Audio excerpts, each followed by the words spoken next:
Okay, good afternoon, Joel. How are you doing from lovely Edmonton? I'm doing well. The rain is coming in, but it's honestly it's been a beautiful summer up here.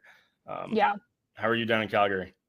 good. Yeah, it was like sort of, the sky looks pretty ominous right now. It was looking like we were going to have a little bit of rain come in, but looks like the sun's shining now. It's been so wet. And I don't know how many women are watching this, but Alberta and Calgary in particular are just so good for hair for women. Like you give yourself a blowout and your hair stays. It's been so rainy. I'm just like, this is like my number one concern with the rain. So anyway, I those are can't first say world I lived problems. through that myself, but I have my own concerns. None of them have to do with hair. Yeah. Um, Knock on wood. But Yeah. it's been it's been a minute since we last chatted, actually, It and it has, feels yeah. it feels like every time I don't talk to you, I lose a grip on the kind of the position that Canada is in politically, and it bothers me because it's you can watch CBC, you can watch CTV, you can watch pretty much every news wire, and all of them are talking about American politics. Yeah. We get Yeah. nothing up here, and if we do get something Yeah. up here, it doesn't seem to me like it is bipartisan. Yeah. So I find it challenging to find kind of where we're at. And interestingly, before we jumped on, you wrote this phenomenal email that I loved, and I'm gonna touch on it after we discuss kind of what we're meant to talk about. But without your newsletter, I don't know what I would do from a political perspective. So I appreciate that, and I'm looking forward to the conversation. Yeah, we have a lot of fun with it. It's like I think you're not alone. I think everybody feels like there's so much going on and it's really hard to keep up with what's going on. And I think that 2025 in particular has been a really busy year for sure. So yeah, I think probably a good place to start would just be to level set a little bit, as you say, on what's going on politically in Canada, and as it relates to some of the tariff decisions and back and forth, because I know that's what's keeping, at least for all of my clients and the people that I talk to, that's really keeping people up at night because of all the uncertainty that it's breeding. So I guess what I would say is that the last time we chatted, I think Carney had just formed a majority government with the Liberals after the April 28th election, federal election in Canada, or 45th federal election. He was bringing his cabinet together. He was sort of laying the groundwork. The G7 was on the horizon, and there were definitely ongoing tariff disputes happening at that time between Canada and the United States. In fact, Carney did announce some retaliatory tariffs during the RIP period, during the election with the US. So that was sort of like a thing that was happening when we were chatting last. I think probably a couple of updates internally politically that have happened since our last conversation. So Canada went back briefly to the House of Commons to pass sort of like a very tight legislative agenda. And one of the pieces of legislation federally that was brought forward by Carney's government is Bill C5, which is a piece of legislation that was actually had to be broken out into two pieces of legislation. We have a briefing note on Pocket Lobbyist about it, and I can send that to you after if you want. But essentially, this idea of making interprovincial trade barriers obsolete in Canada, which the federal government sort of attempted to do with the tools that they have, and this idea of getting a framework in place to have these big nation building projects go forward in Canada, the Building Canada Act, if you will. So I think politically, you've had the G7, you've had some legislation come forward with a acknowledgement that with these US tariffs, Canada does have to strengthen its internal economy and pull on the levers that it can. And then you had Calgary Stampede, which in Canada and Calgary for sure is a huge thing. And now we're sort of into the summer where people are not in Ottawa. I know there was a couple questions that came in on Instagram. There's people on vacation, but Trump is still very much moving forward in some of his tariff discussions and policies. And so there's that happening in the background as well. I would say politically, the Liberals have a pretty comfortable governing minority operating as a majority right now. I would say that the fear of going to an early election in the next 6 months is not very high. Pierre Poilievre is hoping to get a seat in the by-election that's happening in Battle River Crowfoot, which is actually happening on August 18th, so in a couple of weeks. He'll then have his House seat back for, hopefully, if he wins that. And then he'll be back in September, opposition with Carney as well. So I would say that's sort of a high-level overview of what's happening on Canadian economics. I think that on the tariff side of things, the important things for people to know is, obviously, since Trump came in, we've had a lot of back and forth on tariffs. The US imposes tariffs, we impose retaliatory tariffs. All of these tariff discussions have culminated basically to today on August 7th, after this July 31st, August 1st deadline that Trump had imposed, one of his many deadlines. Essentially, Canada right now is in a position where we face on non-USMCA or CUSMA items, which is only about 15% of the trade that we do between the United States and Canada. We face a 35% tariff. We face 50% tariffs on steel and aluminum, up from 25% in early June. We continue to face automobile tariffs, but if you ask Canadians, this is obviously not a great situation. If you ask Americans, particularly American diplomats that have been carrying this message for the Trump administration, their argument is that Canada's effective tariff rate, so if you average it out, because not the goods that are included in USMCA are not included as part of this 35% number, they will tell you that the sort of effective tariff rate that Canada faces is lower than most other countries at about 5%. But interestingly enough, what they will also say is that they think that Canada is in a relatively good position compared to other countries, which you could argue they are.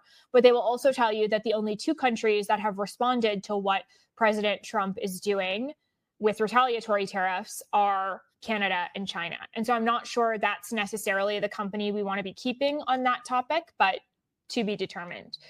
I would say all of this is also happening, just another minute here of tariff and political summaries. I would say all of these tariff negotiations are happening, and we'll get into why I think they're happening in some of the politics, with a few sticky issues, irritants that people have been calling them. So the Trump administration takes particular issue, so they tell us, on some of what they believe are USMCA violations happening with Canada with respect to supply management, so dairy and poultry and eggs, which is a huge issue in this discussion, or they say it's a huge issue. Softwood lumber as well, because the US believes that Canada subsidizes this industry by way of relatively low stumpage fees, and then some sort of irritants on wine and alcohol and some other goods as well. So I would say, just sort of overarching, that is where we are with tariffs.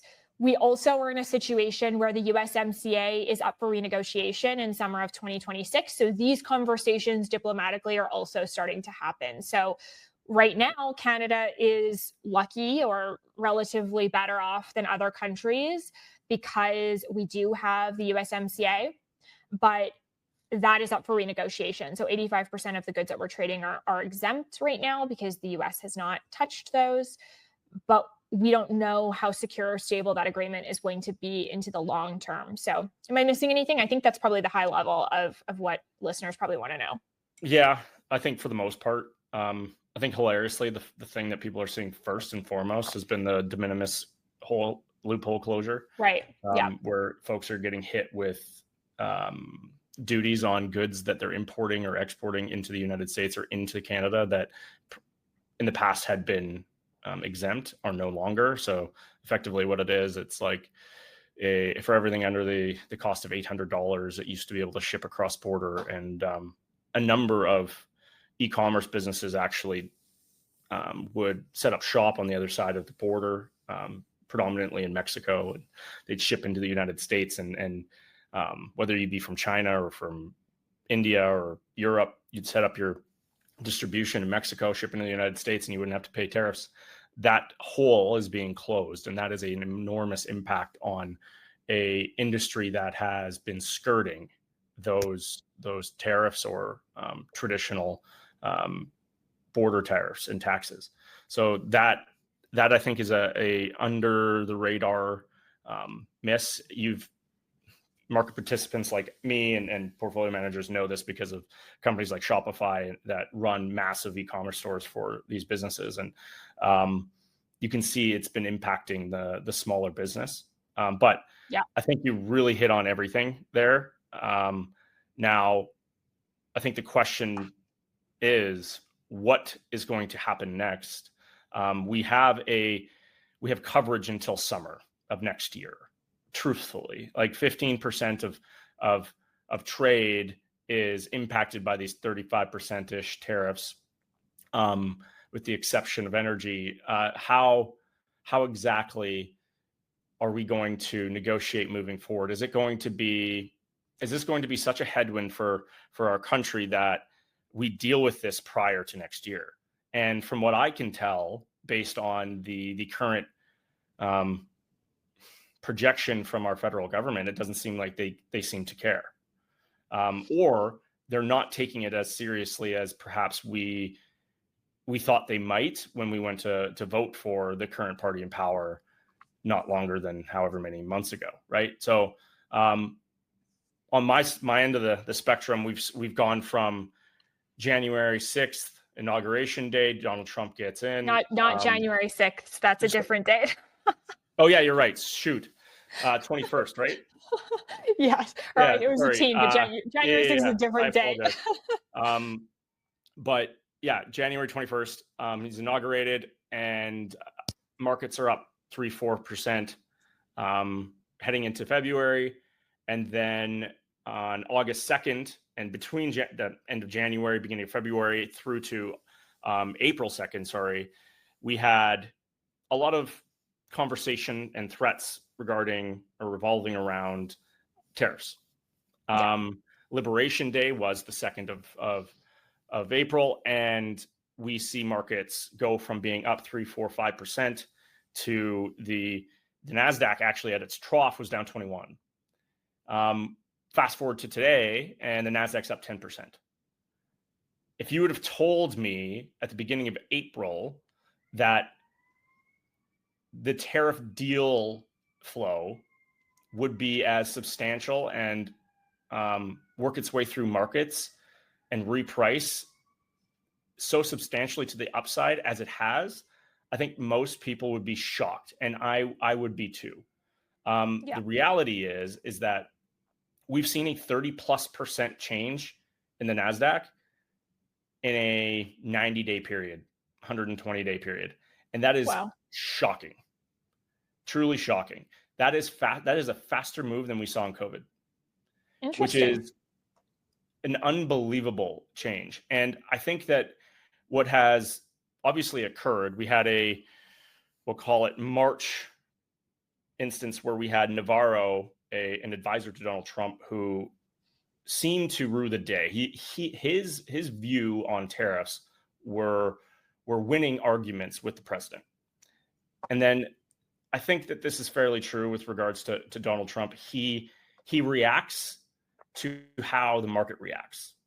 He reacts to how poll numbers look based on ideas, because he will just throw something out there to see how it plays. Yeah. And he did exactly that with his tariff numbers, where you saw numbers from 20% to 140%. He was tweeting out random increases on tariff goods with China without any response from them whatsoever. It was quite random and messy. But you come through to today, and he's announcing deals with countries that, when you listen to the debate with our federal leaders, with Pierre, Jagmeet, and Carney, they talked about how dire and how important this tariff situation was, and then they reiterated that there would be this response to the American tariff regime and retaliation from not just Canada but from the rest of the world that just hasn't occurred. If you look at what's actually resulted, you've seen a reduction in tariff goods and exports out of the United States into Japan, the EU, the UK, and China, and an increase on tariff goods into the United States with hardly any pushback from any of these countries. Not only that, you combine it with massive commitments in energy purchases to the tune of 250 billion, or to what is assumed to be close to 750 billion from the EU. You have deals coming out the yin yang, and the result of that is an S&P 500 that's up 8-9%. You have a NASDAQ up 10 from down 20. And if you were to sit here and say, whoever's in the White House is a lunatic, well, shoot, I just, it's very, very hard to say that what he has done hasn't worked for the United States. And I think you make a good point. Now, we are Canadians, and we're sitting here wondering, oh man, did we make a mistake? Are we not taking advantage of our position? What are we supposed to do today to either continue to do business with the United States as our largest trading partner, and then also position ourselves so that we can take advantage of an economy in with regards to the United States that is on fire right now? Mm-hmm. And interestingly, so too is Canada's, to a certain extent. Actually, more jobs added in Canada in July than in the United States based on their jobs numbers. I think it flies in the face of what most people's concerns were heading into the election and then heading into the summer. And I mean, it speaks to just how important it is to stay invested.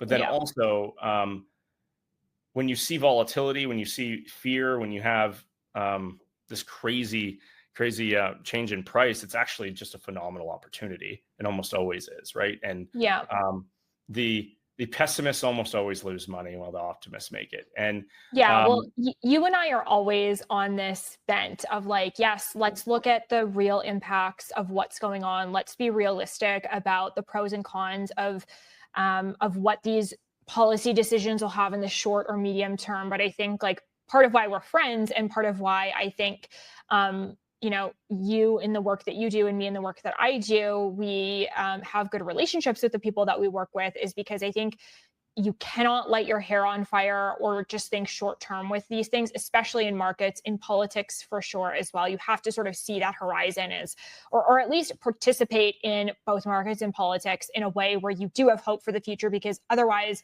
what do you have that is left? And markets are, markets don't have feelings, but they are influenced by people who have feelings. And I think that it's just always really important to keep that in mind. I feel like you've just said so many really important things. I don't even know where I want to start. I think the first point that I want to start on, I think, is it's interesting just in terms of how you're talking about the performance of markets and how the NASDAQ's done. I think it's really interesting because these tariffs obviously do play a part in markets, in speculating how companies are going to be doing, how that's going to affect the economy. But it's interesting because when we talk about tariffs in the context of Canada versus US, or thinking as Canadians how this is impacting our economy, that's definitely different than markets, because Canada is not moving the needle. Canadian companies themselves are not moving huge needles on for the markets writ large. Would that be fair to say? Like it's not Canadian-based companies that are making the biggest difference. No, and interestingly, I feel like there is a certain stark difference between Canada and the United States. It's very important to point that out, actually. Mm-hmm. However, I mean, if you just look at stock index performance this year, the TSX has outperformed the S&P 500 by 2 or 3%. Fantastic. Over the last 15 years, we're way behind. This does matter, and I think it points to something directionally. You have the Canadian market that is predominantly banking and commodity export based, energy based. That is the lion's share of our economy. If you were to add a third, we'll call it the third leg to that stool, it is our housing market. Our housing market has lagged. Certainly, it has been a sore spot for most. However, the energy industry is on is doing terrifically. Our province, specifically Alberta, is doing very well. The reality is that Canada does well when commodity prices do well, and therefore things are looking fantastic. However, from an investment perspective and innovation perspective, a tech industry, we don't really have that, with the exception of a few companies like Constellation Software, Shopify, etc. And I think it's also worth noting on the energy side of things, just because, I mean, obviously Canada's energy industry is amazing. Like we're both from Alberta. I live in Calgary, is where all of the big head offices are. Obviously, the Canadian jurisdiction is very important for that. But I also think it's important to note, and linking it back to markets, most of the companies that are headquartered here in Calgary that are in that commodity space do have either existing operations or opportunity to operate elsewhere in the world. And I think that there's an aspect of those companies might be doing well, but I think there's that corresponding public policy from Canada's perspective that has to be willing to invite that investment and make it economical for those companies to want to continue investing in Canada. And that's how that's sort of like the point that I was trying to get across in terms of like, you can the stock market be going gangbusters, and you can still be thinking, okay, well, is that going to translate into the Canadian economy? And I think that it does, obviously, but I think there's policy that has to follow to make sure that we can realize that upside. I think it's also really interesting you mentioned just about voting and during the federal election, are we regretting, or are Canadians regretting taking the approach that they did in electing a liberal minority government? I think it's really interesting because right now, and as you mentioned, we are going to have a renegotiation of CUSMA next year, and Canada is, relatively speaking, largely protected from some of these major tariffs through CUSMA, USMCA currently. It's interesting because the elections are about the economy, obviously, and we had this tariff war and people didn't know what was going to happen with Trump. And so it is interesting because during the campaign, it's actually politically expedient for politicians. And I'm not even just saying that the Liberals just did this, the Conservatives and the NDP did this as well. It's actually in their best interest to manufacture or exacerbate or hyperbolize the economic risk during an election, because they're trying to say we have this huge problem and we have this huge risk, and here's why we're the people to deal with it. And I think Mark Carney was particularly successful when it came to his elbows up approach, particularly with boomers, but not just boomers. And so I think you had this sort of political need to maybe no, I don't want to say misrepresent the economics, because that's not entirely true, but perhaps to cause people to be fearful, because fearful is a very motivating factor in politics, about what this was going to mean for Canada's economy. So I think it's very interesting as well. There was definitely political benefit into making that economic worry and that financial worry perhaps bigger than it currently is. Not to say that if this doesn't get resolved that it's not going to be bad for Canada, but there's that aspect as well.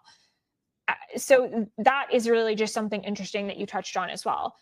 And I think that all of this is sort of happening as well in the context of, you mentioned other countries that are willing to make investments into the United States and are sort of playing Trump's game, if you will, if we are to say what Trump's doing is a game. I think it's very interesting strategically where Canada is coming from, because Canada, through this elbows up mandate and approach, has decided that they're not going to fully play into that idea at this juncture. They're going to be elbows up. They're going to keep those retaliatory tariffs on, even though Carney, we've seen in the news that maybe he's going to back off on some of those. We've seen the comments that are coming from our government officials about Trump and his administration, which, regardless of what you think about that, the administration is hearing those things. You're also seeing people make the US-Canada trade argument a little bit more personal by not traveling to the United States anymore. So it's very interesting to see the juxtaposition between other countries who are responding to Trump's actions by actually understanding the leverage that they do or do not have in this situation and playing into it a little bit more, where Canada seems to be a little bit more elbows up, if you will. Does that resonate with you at all, or does that feel like accurate at all? I think it does for sure. It has, and I believe that, interestingly, it has worked out fine. The way that I view kind of the next 12 to 14, 16 months is an opportunity to position ourselves appropriately. And I felt like that was the originating opportunity not 4 or 5 months ago, or call it 6, 7 months ago, back in March, April, when we had that election. We had this major push to unite as a country. As you'd mentioned in your earlier remarks, kind of laying the land where we had Bill C-8. You would assume that would then entice other provinces to reduce trade barriers between one another. But I just read an RBC report that stated the increase in trade amongst provinces, and it just has not resulted in anything, actually. Shockingly, we've just continued to trade more with the United States. And it's kind of behooving to me. I just cannot figure out why there has been no movement here. You see a political administration south that seemingly can get so much done in so little time. And don't get me wrong, it's almost as though it's run by a mob boss to an extent, where he's doing things that are so irregular and you can't really make sense of it. But it seems, from a newswire perspective, things are actually happening. Things are changing. I mean, I find that we're still stuck in the mud, and it's disappointing. And I believe that Albertans specifically, and I think anybody who is truly in an entrepreneur or a business leader, they are still very, very concerned and upset that, okay, sure, the market's up a little bit this year, but like, what is going on with regards to our trade deals? What is going on interprovincially? I don't think we're that worried, from an Alberta perspective, about the importance of our trade and trade position with the United States, because energy is something that they do not have enough of, cannot replace, and hilariously are growing. Their demand for that, the amount of consumption with regards to gas, electricity, energy in general, is skyrocketing in the US. Our position from an Alberta perspective has never been better. I don't think we're scared at all. However, the rest of the provinces should be. We aren't getting anything done. We're not lowering our barriers between one another and coming together to negotiate with the United States or to position ourselves to perhaps trade with each other rather than with other countries. So I guess me sitting here, I'm asking, what are the barriers there? Who has to come together to get this done? Is it happening? Or is it just because it's summer and no one likes to work that we're going to wait until October, November? So I think, okay, so I would say that C5 addressed C5 is federal legislation, and Canada lives in a federal system. So there's constitutional limits on what the federal government can tell the provinces to do. So C5, pardon me, really attempted to touch on the things that the federal government has control over or feels they have control over with respect to nation building infrastructure projects, for example. And so there's a federal role for this for sure. There's a provincial role for these things as well, because provinces need to look at their own legislation and sort of harmonize. There were some things that were removed, about 53 exemptions, I think, under the Canada Free Trade Agreement. But interprovincial trade barriers can be anything from tire size, moving from British Columbia to Alberta, to whether or not, a nurse is recognized in Ontario and Saskatchewan, right? So these things are vast because provinces do have a lot of responsibility within their own jurisdictions. I guess I would say that many provinces, and let's just even take Alberta, for example, many provinces are looking at two different audiences here, right? So they're looking at, okay, you're right. Alberta has this amazing opportunity with respect to US demand for energy and definitely wants to take advantage of that and capitalize on that. But Alberta also has issues with existing federal legislation that they believe are going to really impact the energy industry and are going to make it more difficult for growth. And so you see provinces coming together and to a certain extent saying, yes, rah, rah, Canada, but you also see provinces not wanting to go all the way in an effort to remove all of those sort of grievances in service of the US-Canada situation, because provinces still have their own issues with the federal government. And I think if you abandon all of those grievances, I'm just speaking for Alberta right now, but I mean, look at Quebec on supply management, or, Ontario on auto. If you just say in service for the broader good of Canada, we're just going to stop asking for any of the things that we feel the federal government is doing that are getting in the way.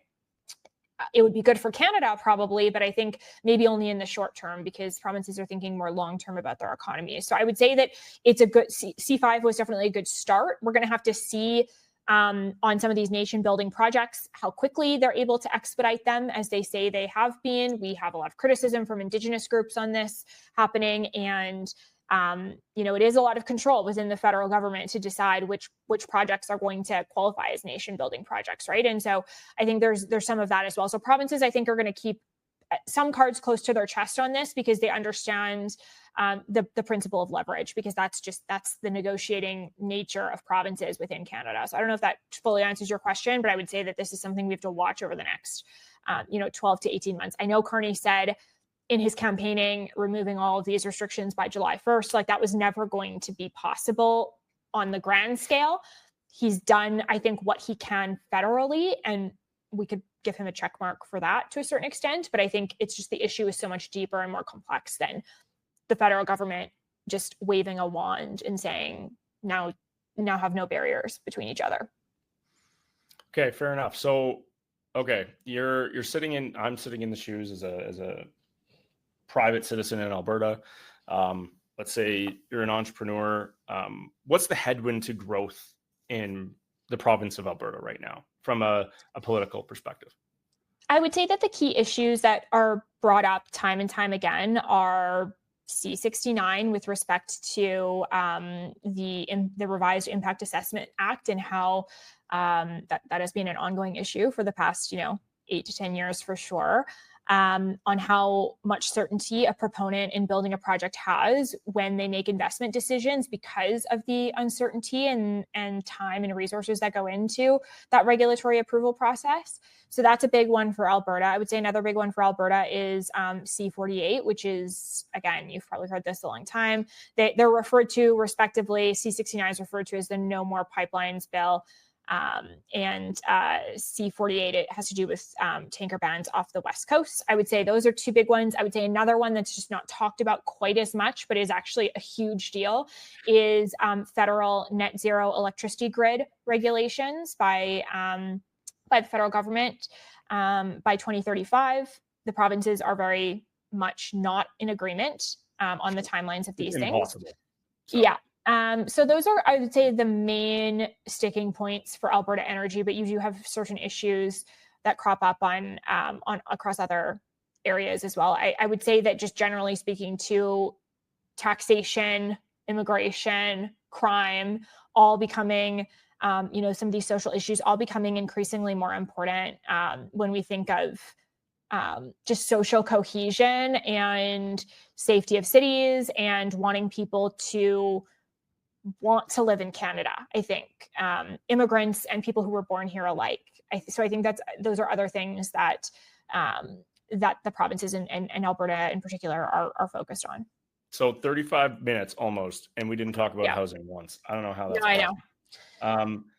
Well, I mean, can I just say one thing about housing, and then you can jump in? I think housing is a symptom of the broader problems. And every single time you and I speak, we talk about this. Housing makes up such a disproportionately large portion of Canada's GDP, and it's not productive value in our economy. And so regulatory issues, and this isn't even limited to energy, there's regulatory issues that happen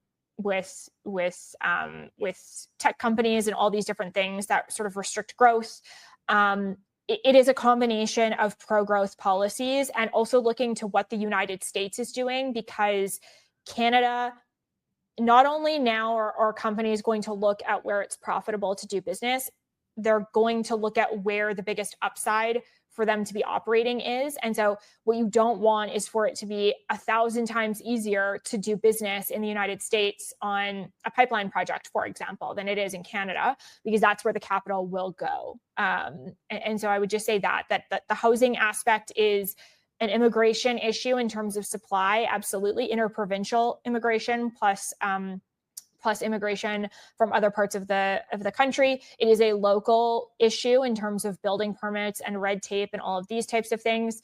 But it is, I think, it's a symptom of the fact that we are not shooting for the moon when it comes to our economic goals, and good enough has been good enough because it's benefited an entire generation that is very active, that doesn't actually feel the pain of some of these policies. So sorry, I cut you off, but that's housing on my end. No, I tend to fall in line with most of what you're suggesting. And I mean, I know for even my local area where I live, the density is becoming more of an issue. It's interesting to watch as it progresses. And I think if you were to then expand that to all the other cities throughout the country, it would actually be significantly hotter of a topic. So I'm starting to learn a little bit more about that municipality or the municipal pain, but from a more broad market opportunity perspective, I see like the three issues that you brought up: no more pipelines, the offshore shipping and exporting, and then the electricity grid as being probably the number one current headwind, but then removal and it being a tailwind to opportunity in Canada specifically. And and more kind of from a drill down perspective, Alberta, the reality of the current global economy is that it hinges on the results of 7, 8, maybe 10 companies right now, and the capex that they project. If you start to look at how the market rebounded so viciously and quickly, it was the rolling over of and the easing of tariff expectations, but probably more importantly, it was the performance and the capital expenditure programs of Facebook, Microsoft, Amazon, and the receipts coming through with NVIDIA. And these companies are investing 100 to 160 billion per year. Like, that's the budget of a country. And they're doing this at such a pace and growing that capex at such a pace that it's blowing the minds of people, but also it's floating this economy. But what this signals is that if these companies truthfully see a return of capital and a return on investment to these capex numbers, the demand for energy is going to blow everyone's minds. Like, my understanding of the current consumption of energy in the United States, it's like somewhere between 765 and 785 gigawatts of energy consumption. That consumption number, let's go with 785, has been growing between 1% and 2% for multiple decades. We have seen very little growth in energy consumption. That has been paraded and championed by many people that view energy or carbon as being a detriment to the environment. I agree with all of those things. However, it is also tied and linked directly to productivity. Canada has had a long time issue with productivity. We have lagged the United States quite significantly, but the United States is now projecting that they're going to see between 8 and 12% energy consumption increases annualized through 2035. Yeah. That is unbelievable. So to think that the global consumption of energy is going to stay flat or decline, people have no idea what's coming. The electricity grid that needs to be carbon neutral by 2035, not a hope. You can't stand up a nuclear reactor in less than 8 years, basically, maybe 5 if you're Elon Musk. You can't stand up a gas plant in less than 2. So if we don't start investing in these areas, there is going to be such an incredible increase in the cost of energy that most people are going to freak. Which, by the way, plagues, like that is a concern of global South countries, stereotypically, not of developed nations. And I think that you raised just a really interesting point that connects some of what we're talking about. And then we should probably get into some of the questions, because we actually did get a lot of questions from people, which is always super fun. With all that's happening in the United States and Canada and globally, I think that I was listening to a podcast this morning, just like doing some reading, and this idea that Donald Trump is a revolutionary figure using authoritarian means, perhaps in some arenas and theaters with what he's doing. I don't think this is just a thing that's happening in the United States. Like we can have a whole separate podcast on how AI and just social issues, political issues, the way that we're sort of seeing increased conflicts and geopolitical issues across the world. I think that we are entering into a new sort of phase of reality that most of us have not actually ever experienced. And I think that I don't want to go so far as just, yeah, it's a paradigm shift. And I think that so many of the things that small L progressivism as a result of small L liberalism, constant pursuit of technological advances, globalization, interconnectedness, all of these things that were for so long such a good, generally, force. The rules of the game are changing. And I think that as we navigate these coming days, weeks, months, years, I think it's going to be really important to be mindful of how previous playbooks over the last 20 to 30 years, socially, economically, politically, are not going to be instructive for us for the next 20 to 30 years. And I think that you don't have to like what Trump's doing, but Trump is the leader of the largest economy on the earth. Canada depends immensely on the United States. So you can either accept that this is the reality that you have to deal with and try to find success within this new paradigm, or you can fight it. And if you want to fight it, fine. And certain parts of it probably do deserve to be fought. But on just a purely economic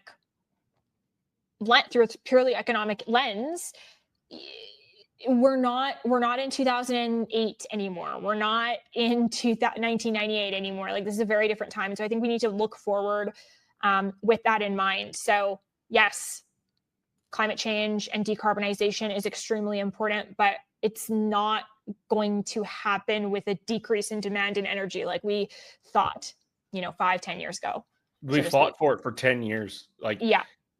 Our country debated it politically for a decade, maybe two. The fact of the matter is that is no longer even possible. I don't think folks quite grasp it yet. I don't think it's being reported on sufficiently. The truth is that we have two different paradigm changes, I think. One, politically, in how people act, the way in which support in terms of new progressive technology has changed. I think that has been Donald Trump has ushered in a paradigm change, and especially on small c conservatism and large C. I mean, shoot, the thing that he's signing today with regards to banking and with crypto and religious entities, it's shocking how fast he moves and the things that he does. I think that has changed. That is a paradigm shift politically, but then also technologically, we are now experiencing the power of something likely as important as the internet was. And the efficiency and productivity gains from those things were immense. The returns on capital were incredible. The opportunity was unbelievable. I'm super excited for it, but I'm also, I think, I'm very concerned for how ready people are. And I don't think that they are even close. And people are not well versed enough in this, and it needs to be discussed in more detail, because it's coming for everyone, and also it's going to move so fast and ripple through society and the globe so quickly that we need to be prepared. And I'm hopeful that our current federal government, our current provincial governments can understand, I think, how big this moment is. The chat GPT moment was so darn big that if people don't start to understand how what the ripple through effects are going to be, and where the puck is going, and we're going to fall behind. And I think it's just so interesting that we have such a tremendous opportunity as Canadians to be north of the greatest economy on the world, and to not perhaps position ourselves to take best advantage of it. And I'm hopeful that we can. I think you laid out some really great things that need to be addressed. So I'm very optimistic, because I'm just that type of person, but it does concern me, because I'd love to just go maybe in another podcast, talk about the challenges that are facing my generation, the younger generation, whether it be finding careers, etc., how to utilize these things. Holy smokes. So let's finish there with regards to markets, etc. I'd love to address a few of the questions. If you want to start off with one that you received, that'd be awesome. Okay, so we had a question come in that asked how tariffs are going to impact startups and tech companies in Canada and the US. That was sent in on Facebook. So I would say we've touched on a few of the themes here. I'll take a stab at this and then jump in, Joel. I would say that the challenge for governments is really going to be multifold. The first is going to be recognizing the regulatory challenges and response that's incumbent upon the government. So not over-regulating, but also not under-regulating in these areas, and having people who genuinely understand how these things work. You see that there are people in the Trump administration, for example, and I'm not trying to say that the Trump administration is doing everything right, but you see there are subject matter experts that are, billionaire successful. Not that billionaires should be successful. I'm going to get hate for that, but just people who have proven that they understand these things in the private markets and are now giving back through public service. And so I think we need more of that in Canada, and we need to incentivize people to want to do that. So I think there's that. I think that Canada needs to make sure that it doesn't punish people for doing well while still making sure that we have strong public services. So Carney's already said he's going to reverse the capital gains inclusion issues, like just not taxing to disincentivize growth in those areas. And then I think too, just being very deliberate and specific on where you're funding and getting involved in industry as a government. Like I would say that the place for government to get involved is at the universities and in research, and making sure that we have really strong institutions and can attract talent, and making sure that there is capital available in the private sphere for these things. You and I are always talking about this. This isn't new either. And then also just making sure that we're creating those pathways for skilled talent and immigration in the same way that we have for refugees and other people trying to come to Canada as well. I think there's a balance there. So I don't know if you have anything to add to that, but. The one thing that I would say is that in the United States, it's very clear that Donald Trump is picking winners. Small caps, small businesses, medium-sized businesses, private businesses are really struggling in the face of these tariffs and the change in expectations. They're struggling to justify capex.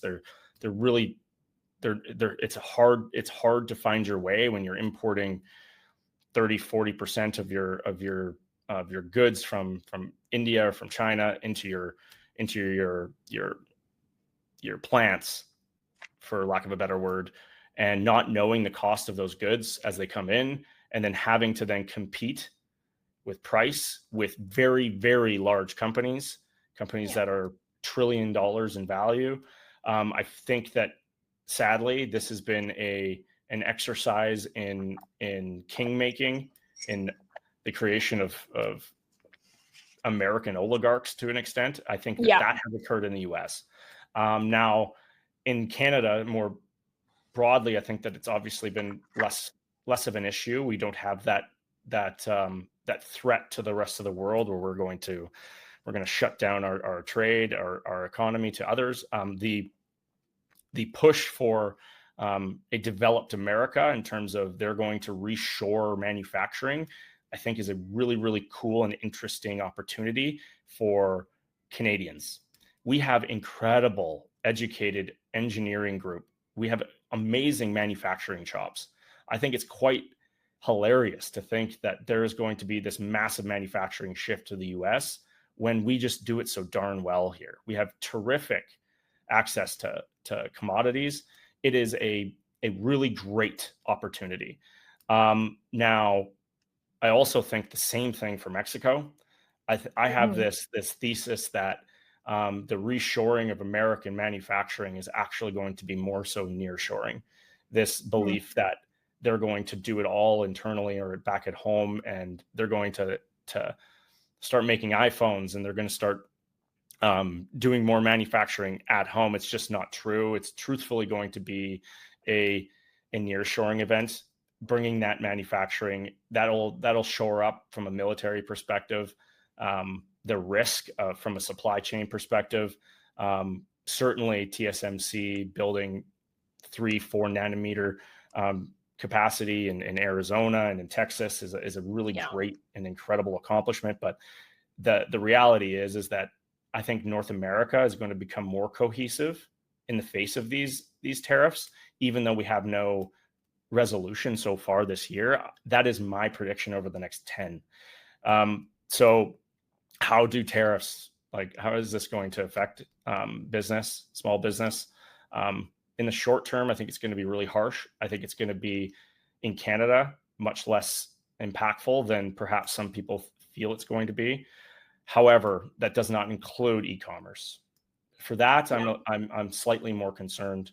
I see it as being a difficult place to compete outside of design and marketing. I feel as though manufacturing, et cetera, it's going to be very, very challenging to do it here locally. So, I mean, that's my take on that question. Okay, all good thoughts. We have maybe 4 or 5 questions, so we'll try and we can maybe go a couple minutes over. But yeah. Okay, so the next question that came in was talking about interest rates, and so asking whether or not the Bank of Canada is going to hold at 2.75% on the next rate update on September 17th. I think that, I would defer to your sort of perspective on the markets, but I think that the Canada and US are facing different forces here in evaluating whether to keep their overnight rate or their interest rates consistent. Canada's is lower than in the United States, and there's good reason for that. But I think people are thinking in Canada, at least, I don't know what you're hearing, that there is probably going to just be a hold at 2.75 in September. Because of all the uncertainty that's happening with tariffs. But I do know that some people are thinking there may be a cut in the US. So I don't know if you want to comment on what that is. Well, I want to make it very clear. Canada and the United States has the exact same mandate: full employment and stability of price. They want to keep inflation between a target of 2 and 2.5 to 3%. Currently, the United States is sub 3%, but it's going up. If you refer to their most recent jobs data, the Canadian jobs data was stronger than the United States. And I think that there's now going to be a slight shift here. The US is priced in already 2 cuts. I think it's been quite clear to anybody who has been watching the news that Donald Trump is unhappy with the current Fed chair. He's not actually... Wait, I gotta pause. Did you watch, I think I reposted it. Did you watch that construction video where they're at the new Federal Reserve? Honestly, that was just so gold, because I just loved. Honestly, it was so funny. I know the reality of it is a little whoa, but you got to just laugh sometimes at those things. Man. So yeah, if you have not watched it, you got to go watch the meme of Powell and Trump in hard hats and debating. For some extra context, Jerome Powell is one of the greatest private equity operators to ever live, and you have this guy who's he's 6'4", and he's throwing numbers out about the cost of construction it's real. And then Jerome Powell's just looking at this piece of paper being like, no, that's wrong. You're adding buildings. Anyways, the the situation is silly. And so he's trying to find reasons to fire him for cause. The cause being that his budget on the Fed buildings that they're renovating is going to be just for him to be fired, right? Yeah, exactly. Fact So of the matter anyway, is, I love Brent that. told him, Yeah. don't fire him. He's gone come beginning of next year. Just start to roll out your choice for the next Fed chair. And it's likely that it could be Hackett or a smattering of two other folks that are currently in the 8 that make up the board. But Canada, again, as you mentioned, has cut faster and more aggressively than the United States has since the 2022-2023 tightening event. I don't foresee Canada cutting. It's very possible that we don't cut for the rest of this year. Our economy is doing fine.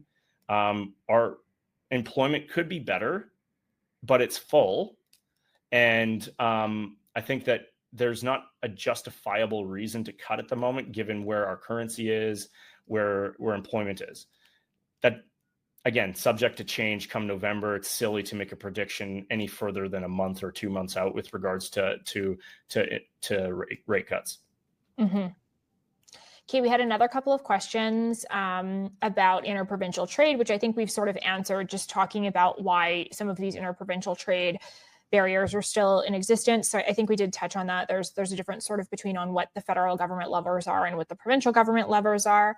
I don't want to hate on Carney in these next couple of questions, because I guess some of these were comments or statements more so than they are statements than questions. But there was a question that I think is kind of interesting to talk about, just because we are talking about markets, of just questions of the conflict of interest sort of perception, or real or otherwise, with Carney. And I actually do want to spend a few minutes talking about this, because I'm of sort of two minds. So the question was really just about why we don't care more about Carney's conflict of interest. So I want to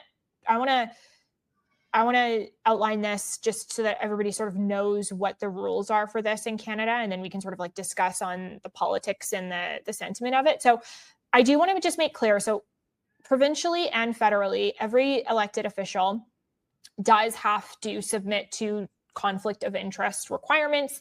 These are reviewed annually by ethics commissioners provincially and federally. And there's, I think, an almost universal across provinces, and certainly federally, a requirement to put your assets into a blind trust when you are in elected office. And this is true for elected officials in many jurisdictions across Canada. It is also true for staffers and senior bureaucrats. And so I would say that the intentions of the current legislation and framework that we have around this are strong. There's not,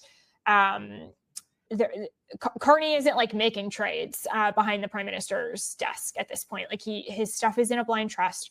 So I just want to say that I think that the question that I think people raise sometimes that is worth discussing is just whether a blind trust is enough for somebody who is of such significant, or we think such significant means, and has so much sort of private sector experience. I think, even though Carney's not controlling what the trades are, he still does know what was in his portfolio when he put it into a blind trust, and maybe it's changed, and maybe it changes, whatnot. But I think we have to be careful with this rhetoric, because I think that when we focus in, yes, we do have to be conscious of how conflicts of interest can impact any individual. And I'm saying this is more of a conservative as well. So just full sort of disclosure on that. I think we need to not demonize people for having been successful and then going into public office. There do need to be guardrails, but I just think that Carney gets a lot of heat. I think Carney is a talented politician in many ways, and he's obviously accomplished a lot in his private life. And I just think that we should not necessarily demonize people for having been successful. I don't know what your thoughts are on this, but I have no issue with our politicians having been successful in their careers. And if anything, I'm more interested in a politician who has operated in the private market and been successful and has has an understanding of what the average person tends to go through, or even what a business owner might go through, I find that is a something that's a good thing. Now, my main concern with his holdings is that it's predominantly American. Right. And I think that's worth It's discussing. ugly. Yeah. So from my point of view, it's like, okay, our our prime minister, who we voted in to have his elbows up, is fighting with a country that he has like 97% of his portfolio invested in. That to me is a concern. Why is he not betting on Canada?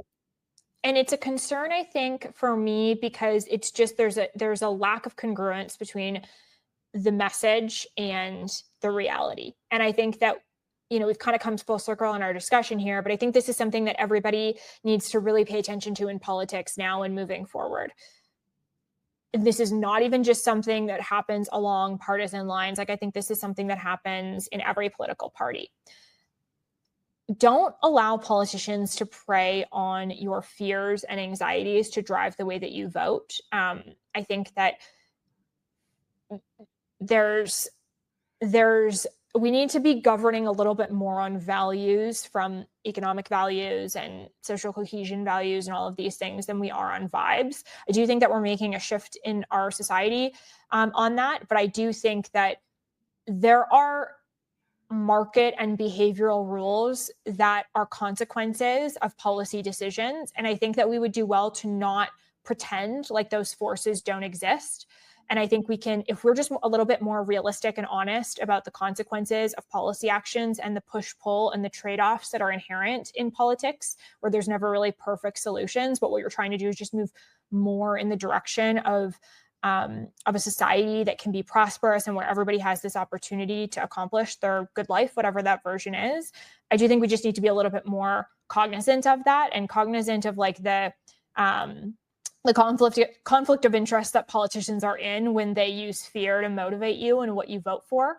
I don't know if that made any sense, but I just think it's like more important now than ever to be getting our news from primary sources and having that like higher level of political and economic acumen, because I think most people mean well, but they don't have the capacity or time or ability to fully understand some of these things. And so I'm really happy to have these discussions with you, obviously, because that's what we're trying to do, is make that more accessible. But I think this can become more and more important, especially in this paradigm shift. Yeah. And truthfully, I think this would probably take another hour. I find that what those high levels of quality news and opinion is changing very quickly. And what traditional media used to be is no longer, and the incumbent media sources is now this sort of medium versus what our parents grew up consuming, right? And how they went about voting and why. So I think that what you said is important. Obviously, in my prime minister, I want him to be betting on Canada, because he's incentivized to do. And if he's not, we have to ask why a smart person isn't. And now that you're in that prime minister's chair, you have to think about not necessarily what the electorate wants to hear or the realities that win you votes, but the market realities that caused you to make those decisions in the past, and how we can have more decisions that are happening that would maybe make you want to make different decisions in the future. I completely agree.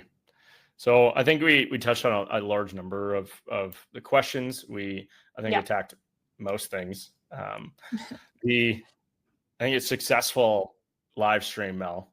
I appreciate your time.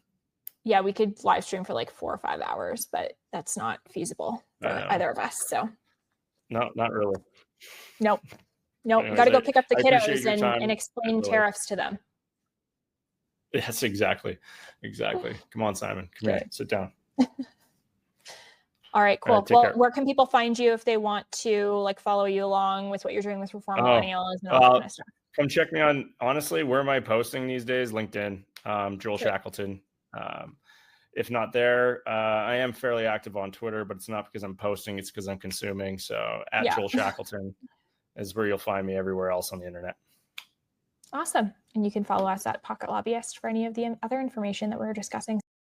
Hey, thanks so much for listening. If you want any additional context or links to any of the podcasts or articles we mentioned, head over to our website. It's reformmillennials.com. While you're on the site, make sure to subscribe to our weekly newsletter. This should be common sense, but the podcast and website are for informational purposes only and should not be relied upon for investment decisions.